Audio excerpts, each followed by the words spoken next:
Đây là do điện thoại thì chua đấy. Nhận.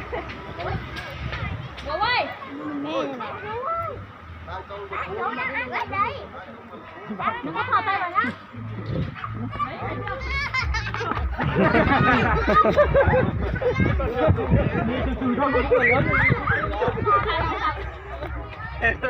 Đấy là con hổ, con sư tử. Nó hùng ớn rồi. Con này là con hổ thôi, con sư tử đâu? Con là sư tử chứ. Con là sư tử mà. Con cái này này. Sư tử cái mà. Con cái bờm này, con đực cho cái đẹp.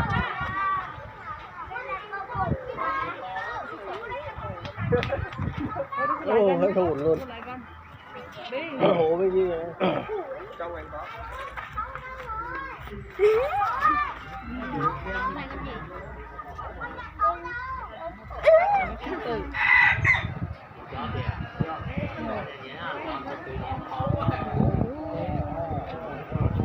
Jean Chaplau. Wow, Jean Chaplau. Oh, đó. Jean Chaplau. Đó rồi, ôi rồi, trời rồi, quay phim thôi. Jean Chaplau. Ồ. Tôi bật ra đó có từ ở chỗ chúng ta đó. Mua tủ mua đến chưa đi. Mấy cái này mình lâu quá. Không mời rồi. Cho khách đi rồi nè, rồi nhớ con cục rồi nhớ.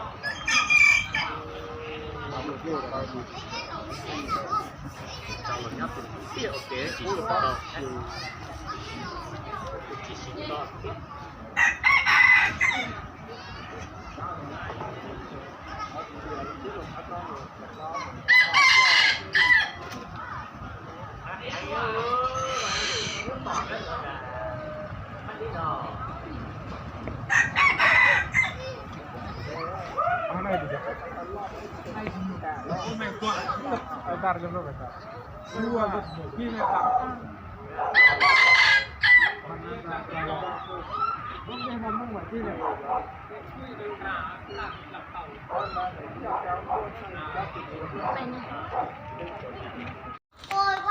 Vui quá.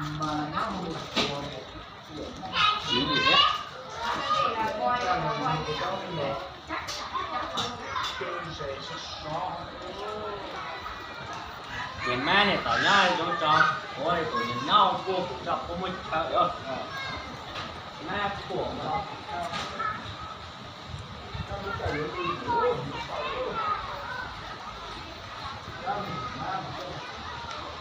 đây này đẹp đây này hết rồi đó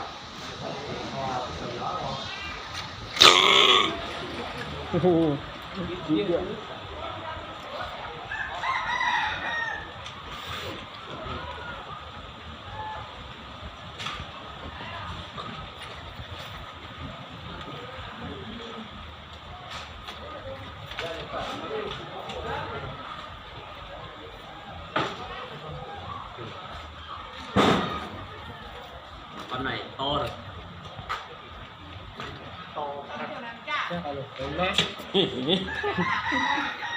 Nó cái này to quá.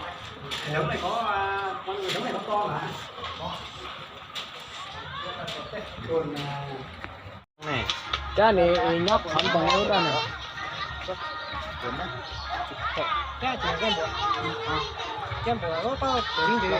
Mẹ thì đúng ma. Mẹ là mẹ đài. Đó mẹ đài. lô tổ này là tí phò rồi ô Mẹ này. đừng lấy gì hết Mẹ này.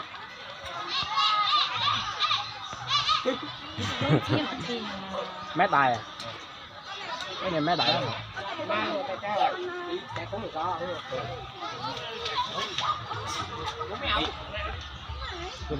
Con đi luôn.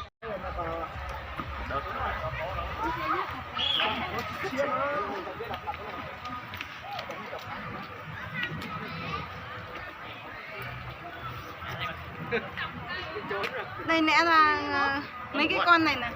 Lẽ là mấy con này người ta phải đề tên nó là con gì ấy nhỉ? mày tên gì Con gì còn nâu mới nói.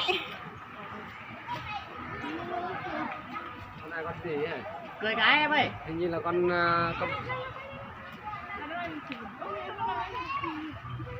Mỏng. Nhìn bọn này khổ khổ nào nhỉ?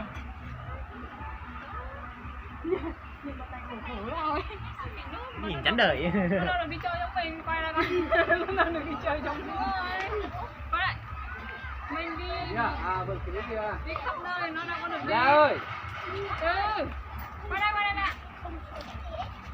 Đọc bài cho cái này nè.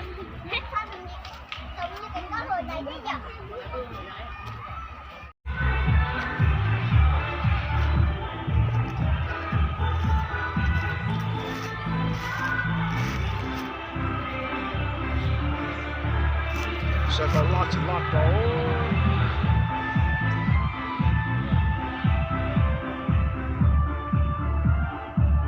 Lúc hắn dọc hạ sản nó nhắm bút cả đủ.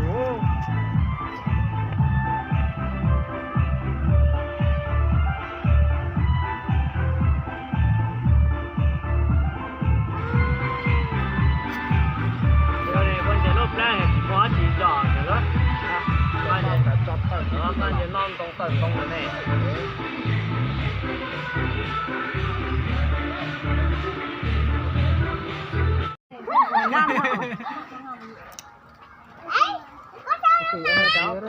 Nó mọc đầu giờ. Cái này giảm hơn mấy hai con kia.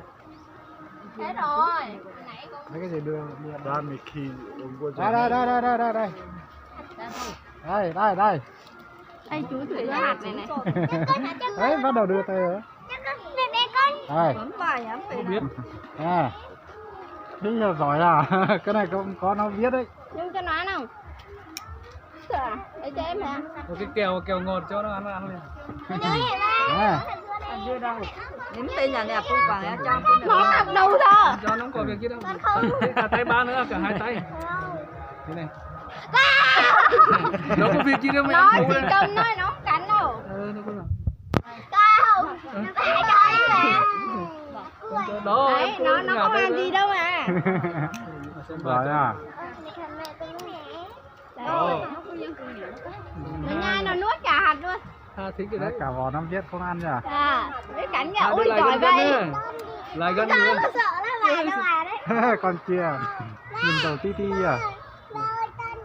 Con kỳ này. Ba đâu rồi? Nhà thì có mà có biết nó ăn cái gì đâu, nó tươi mới mất cỏ. Con nai. Con cấu. Trò bị.